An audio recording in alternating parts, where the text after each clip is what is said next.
Welcome back to Tarekamba Podcast and Videocast. I'm your host, Solomon Cabrier. As previously stated, I intend on posting a new episode every 2 weeks, and in the weeks in between, having a question and answer session where I will answer questions that viewers send to me via social media, email, etc. I will also have interviews from time to time with people of interest. This week we have a few very interesting questions which I will attempt to answer. The first question I will address today comes from the Guyana Rastafari Council, and they ask, did Aksumite emperors make a claim of Solomonic ancestry? And if not, who did they claim ancestry from? Also, the list of monarchs most people have seen is the one put out in 1921, but there are supposedly 3 previous lists that were not identical. Thank you for those very good questions. Let me address the last question first. The official list of emperors of Ethiopia was put out, as you said, in 1921. It was during the reign of Empress Zewditu. It was reissued in 1930 when Emperor Haile Selassie was crowned by adding his name and increasing the number by 1. Yes, there were other lists that do not necessarily agree in number with the list that was official, and that was still official in 1974 when the monarchy fell. The discrepancy in these lists is caused by a couple of things.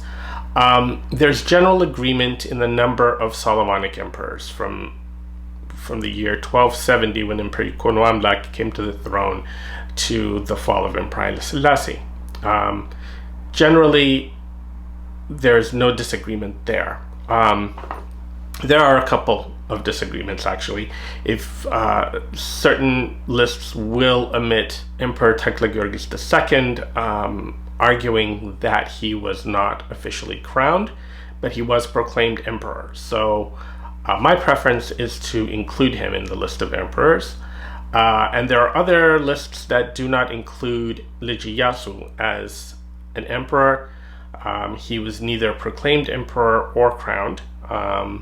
So there is some question as to whether he should be counted as emperor, but he did rule the country for a number of years. So my tendency is also to include Lijiyasu. The bigger dispute comes from before 1270 to the Zagwe emperors. The Zagwe dynasty was established by Mara Tekle Haymanot. Generally, that's believed to have taken place in the year 1137. Mara Tekle Haymanot established the dynasty, overthrowing heirs of Yodit Gudit and taking the throne for himself, and in the process marrying Empress Meselborg, who was a Aksumite princess. The problem comes in that we don't know how many Zagwe emperors there were for certain. There are at least 3 lists. There is one list with as few as 5 Zagwe emperors, and there is another list with as many as 16. So that's a big difference. It's 3 times longer. So this would change the number of emperors. There's a big difference between 5 and 16 and 11 or 9. So if you go with the 9, which is generally what the historians seem to agree with, we can go with the official list. But if you feel that maybe some of these emperors are duplicates of others and it's only 5 emperors of the Zagwe period, that could change the number. Or if we believe that there were a lot more Zagwes and that there were 16, that will also change the number. The Aksumite emperors are a little more complicated. We have an official list. Many of the emperors on that list, we only know them from the official list of kings. We might not have found their names on any monuments. We might not have found any other evidence other than the list that they existed. But the list itself, having been carried down from generation to generation, is an evidence in and of itself, so we should not discount it as evidence. Let's just say there's no more evidence. The official list of monarchs goes back to the Queen of Sheba, but there's also a list of the Queen of Sheba's ancestors, a dynasty called the Yuktanites. We do have historical records for many Aksumite kings and emperors, and evidence of monarchs from before Aksum in the civilization known as Dimt, which is the predecessor to Aksum. I will post the official monarchs list, and I will also post the historical list that we have evidence for on the website tarekamba.com in the very near future. As far as the ancestry of the Aksumite emperors, we don't know a lot. A lot of the records of the Aksumite emperors were, of course, destroyed over the centuries. Yodit Gudit, and later events served to destroy a lot of documentary evidence. And from what we've seen, the legend of Solomonic descent does date back to 1270. It probably goes before then. Just because it is a claim that had such resonance in Ethiopia at the time, we can only assume that it existed long before Ikonu Amlak. We don't think Ikonu Amlak just came up with it. His claim of Aksumite ancestry and descent from King Solomon and the Queen of Sheba would probably not have as much strength if it was something that was a recent claim, that it didn't have a basis in something older. Clearly, it had an appeal that went further back than his era. There's also the claim that the Ark of the Covenant is located in Aksum. The Ark of the Covenant, which Ethiopians believe was brought to Ethiopia by Menelik I, and which will be covered in its own episode, will of course link the ruling dynasty of Aksum to the Holy Land in some way. Now, if it isn't through the Queen of Sheba and Menelik I and King Solomon, then it would be very difficult to make a valid claim that Ethiopia possesses the Ark of the Covenant. Of course, the book that I mentioned in my most recent episode, The Sign and the Seal by Graham Hancock, makes an argument that the Ark is in Ethiopia, but that it reached Ethiopia in a very different route from what is described in the Kebra Negast. And we'll discuss this in a future episode. But let's just say that the claim of Solomonic descent is a very old one. Whether or not ancient Aksumite emperors did claim this, or if it was something that came later, there's no documentary evidence to say yes, they all claimed that they were descendants of Menelik I and the Queen of Sheba and King Solomon. But there is a very strong likelihood that this is older than Ikonu Amlak. And that's my view on that. There was another question from Gigi Ethio. Thank you very much for watching and for following us. Gigi notes that I mentioned Egypt and India in connection with the Ethiopian Orthodox Church and wondered if there was a connection with Greece and the Greek Orthodox Church. So that is also a topic for a whole episode, but I'll try to answer this as succinctly for the purposes of this episode. The Ethiopian Orthodox Tewahedo Church is a non-Chalcedonian church. There are 5 ancient non-Chalcedonian churches. The 5 original non-Chalcedonian churches are the Coptic Orthodox Church of Egypt, the Ethiopian Orthodox Tewahedo Church of Ethiopia, the Armenian Orthodox Church, the Syriac Orthodox Church of Antioch in Syria, and the Malankara or St. Thomas Orthodox Church in India. These are the 5 non-Chalcedonian churches. So what does non-Chalcedonian mean? The 5 churches that I've mentioned were part of the larger world of Christianity from the very beginning. These are among the oldest churches in the world. So in the history of the early Christian church, there were doctrinal disputes that came up over the status of the Virgin Mary, over the status of the Holy Trinity, the questions about the divinity or the humanity of Jesus Christ. And various theologians and church leaders would come up with formulas that caused arguments and disputes which the early church needed to resolve. What the early church did was to summon councils that would get together to discuss these doctrinal disputes and try to resolve them. Now, these councils, which were called ecumenical councils because they enfolded the entire Christian church, hence ecumenical. These ecumenical councils were generally called by an emperor who would summon them to a particular city, and the bishops of the various churches around the world would assemble in these towns and discuss and debate and come to a resolution of the disputes in doctrine. The first of these councils was the Council of Nicaea, or Nicaea, which was held in the year 325 AD, according to the Gregorian calendar, followed by the Council of Constantinople, which was held in 381, the Council of Ephesus, which was held in 431, and the Council of Chalcedon in 451. And this council, the 5th council, Chalcedon, is the key one for our purposes. The topic that came up at the Council of Chalcedon was whether Jesus Christ had 2 natures or 1 nature.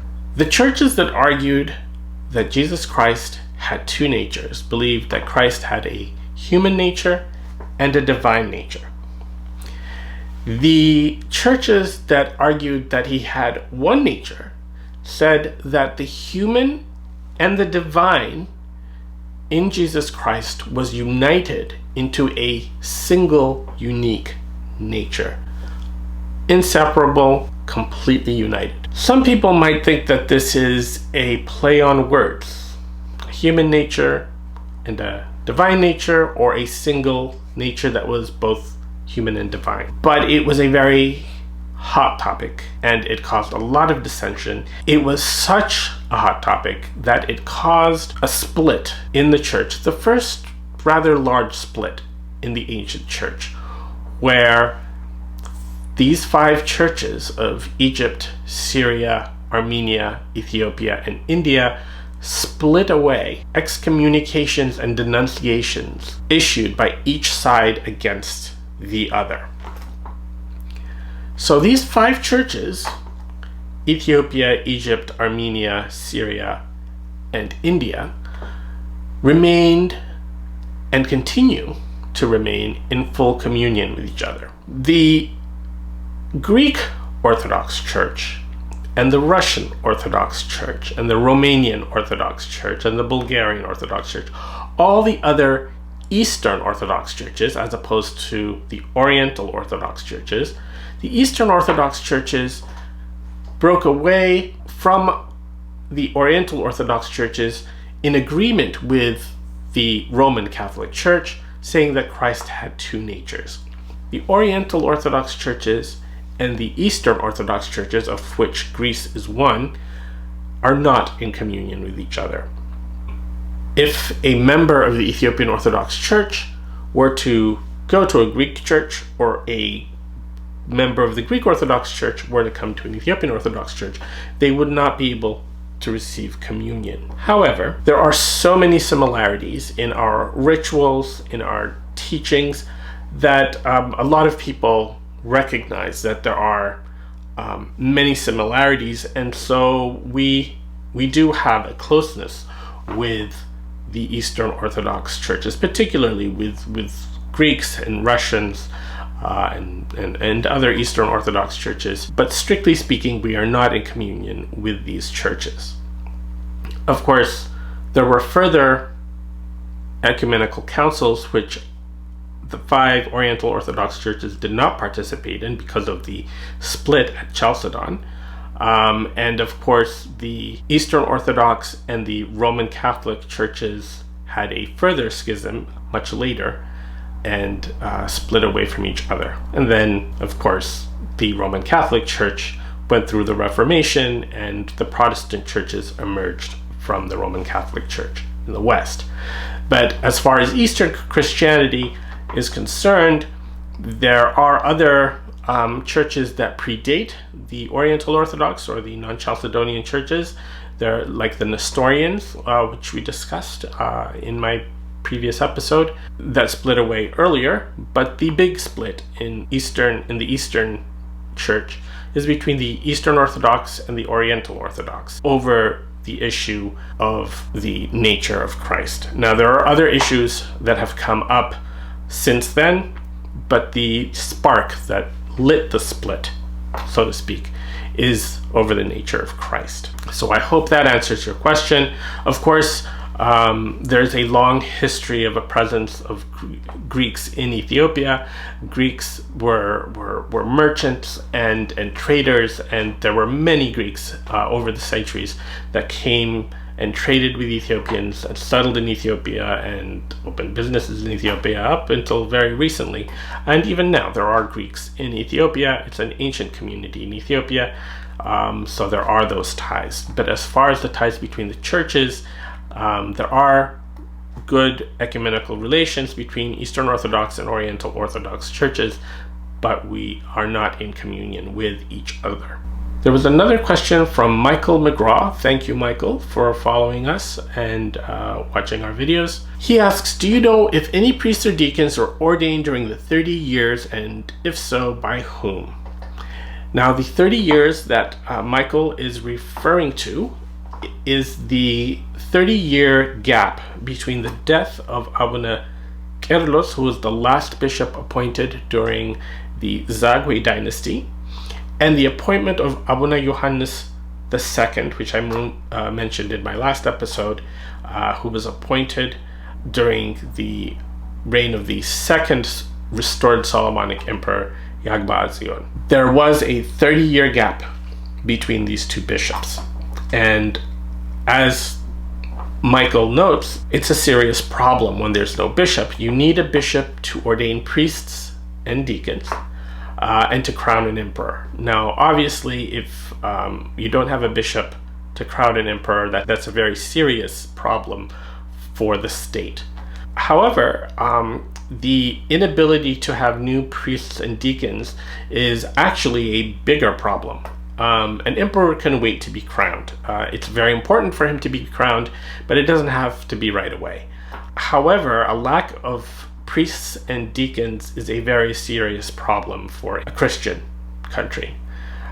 Priests are needed to conduct the Holy Liturgy and to serve Holy Communion, which is a very integral part of Christian life. Priests and deacons are needed to conduct the liturgy, to hear confessions. Priests are needed to hear confessions in order for people to achieve absolution for their sins in the Orthodox tradition. Priests are needed to conduct baptisms, to make new Christians. Priests are needed to conduct funerals and to conduct requiem services for the dead. Without priests, or with diminishing numbers of priests over 30 years, when you have a long gap of time and nobody's being ordained, your older priests are dying off, you are in danger of having a serious shortage of priests. You also need bishops to consecrate new churches, and with populations growing and people moving around, you need new churches built to serve the faithful. Now, this is during medieval times when religious practice was very central to people's lives. It's still very central for most Ethiopians today. If you visited Ethiopia, and if you're an Ethiopian family here, you know how very central religious life is to Ethiopians, whether you're Muslim, Christian, Orthodox, Protestant, Catholic. Religion is a very important part of Ethiopian culture. So not being able to have new churches built, not being able to have new priests ordained, not being able to have new deacons was a very serious problem. And what Michael is asking is, during these 30 years that there was no bishop or no canonical bishop in Ethiopia, what was happening? Were there people being ordained? The answer is actually yes, there were people being ordained, there were churches being consecrated because of two things. Firstly, as I mentioned in the first episode of Tarikamba, the Patriarch of Antioch had appointed a Syrian as Bishop of Ethiopia and sent him to Ethiopia, Abuna Iyub. So Abuna Iyub may not have, strictly speaking, been a canonical bishop because he was appointed by a patriarch that had no authority over Ethiopia. The patriarch at that time who had authority to appoint a bishop over Ethiopia was the Coptic Pope of Alexandria, not the Patriarch of Antioch. As I mentioned in the episode, the patriarchs of Antioch and Alexandria were in a dispute over who had the authority over this holy city of Jerusalem, and in that tit-for-tat back and forth between these two religious leaders, the Patriarch of Antioch said, well, I'm just going to appoint a Syrian over the Ethiopian church since the Copts haven't accommodated the Emperor of Ethiopia, and sent him a bishop. The problem that Abuna Iyub faced was, A, he wasn't appointed by the legitimate patriarch that had the authority to do so, and B, he arrived in Ethiopia, as I stated, with Roman Catholic Dominican monks in his entourage, which did not go over well. However, he was an Oriental Orthodox, non-Chalcedonian bishop, and so probably did anoint priests and deacons while he was in Ethiopia. He was never received by the court, but we can assume that because of the dire need for priests and deacons, that local churches took advantage and accepted ordinations from his hand. They would have been legitimate ordinations by a bishop, and it would have been a simple matter to have them regularized by the legitimate church authorities.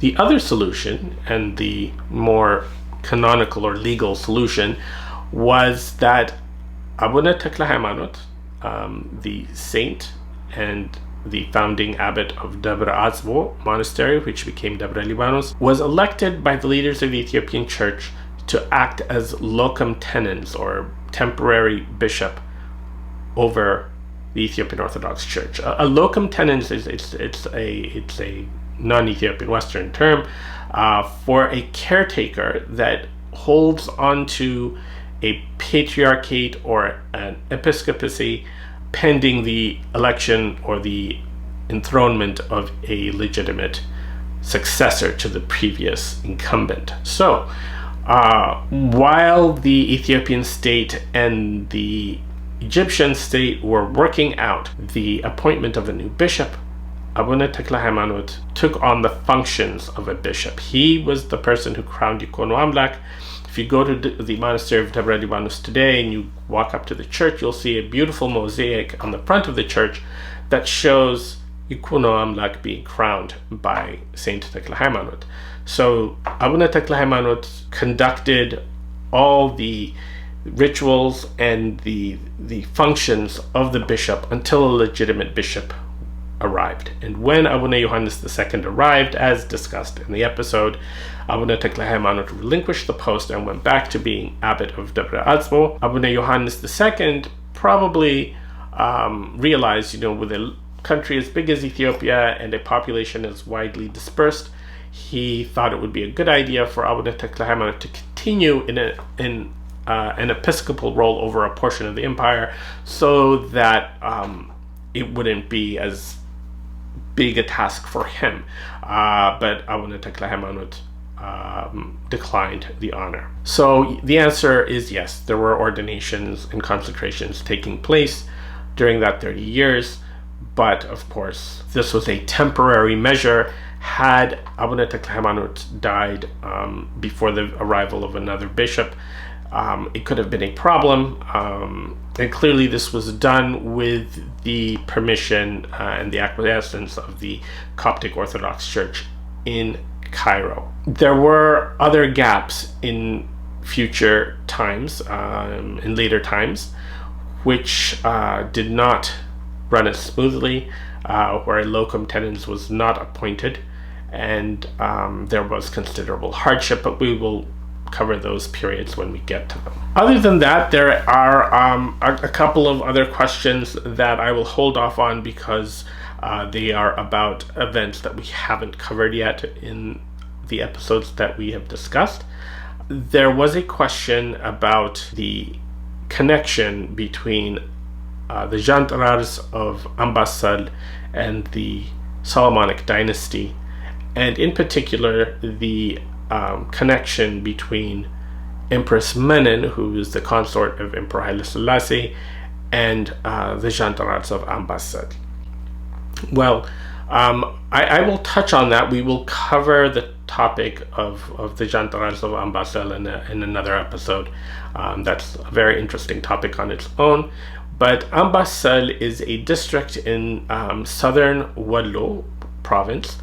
The first emperor of the Solomonic Restoration era, Emperor Ikono Amlak, was born at Sagart, which is not far from the modern city of Desi, in southern Wallo. His father was serving as the governor of Ambassal at the time. So this area would have been regarded by Ikono Amlak as his homeland, as the place where he was from.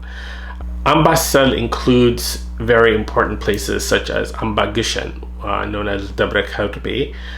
It is a very important monastery in that part of Ethiopia. Indeed, it's one of the holiest monasteries in Ethiopia. It's a place where people go on pilgrimage to. It's on an amba, a very difficult amba to climb. I visited it 6 years ago. It's a very impressive place. It holds a very large piece of the Holy Cross of our Lord Jesus Christ, which is buried under a church known as the Church of God the Father, at the very center of this amba, which is shaped like a cross. But we will discuss Ambagishan at a later time. Ambagishan was also very important because, as discussed in this last episode, it is where the male members of the Solomonic dynasty were imprisoned so that they would not make claims on the throne of the incumbent emperor. It served as the royal prison for many years before it was moved later to Debraweni and Big Gimdar. So the name Ambassal, Amba, like Tarik Amba, which is our podcast, Amba is a flat top mountain, as we discussed earlier. These are the flat top mountains which are very strategic and easy to protect. So they naturally become the place where a lot of fortresses and monasteries and prisons are located, as well as treasuries and important towns, including trading posts and so on, are very often are located on ambas. The second part of Ambassal comes from the word asal, which in Arabic means honey. So Ambassal is the mountain of honey. So this was a area that was very prosperous, and like we say, we call places that are lush and fertile and wealthy the land of milk and honey. And so Ambassal obviously was a place that was held in high esteem and was a very important place for the Solomonic dynasty. The connection with Empress Menen, the rulers of Ambassal were known as the Jantarars. The word Jantarar, interestingly, is very similar to the word Janhui. The word Janhui is the way that people refer to the emperor. It means sire or majesty. So when you speak to the emperor, you would refer to him as Janhui. Jan is a royal descriptive, meaning greatness, and hoi is a way of calling out to someone. So you're saying, "O greatness," or "O sire." Tarar, Jan hoi is that, but Jan tarar may be the same thing. Jan being great one, tarar is close to tara, or call out. So it may be very similar in meaning. The big difference is, of course, Jan hoi is the term one uses only for the emperor. Jan tarar is a term only used for the ruler of Ambassador. It's very specific for this one small territory. The Jan tarars of Ambassador were the holders of one of the few hereditary titles in Ethiopia. Most titles in Ethiopia were held for life and not hereditary. If you were a Dejazmach, you could not pass that title on to your children. That title died with you. Your children had every right to earn the title again, or a different title, but it was not passed on from father to son. The title of Jan tarar was passed from father to son, and this made the title of Jan tarar one of the oldest hereditary noble titles in the world. Empress Menen Asfau, the consort of Emperor Haile Selassie, was the daughter of Jan tarar Asfau of Ambasel, and Wezaro Sihin Mikael, the daughter of Nugus Mikael of Wello.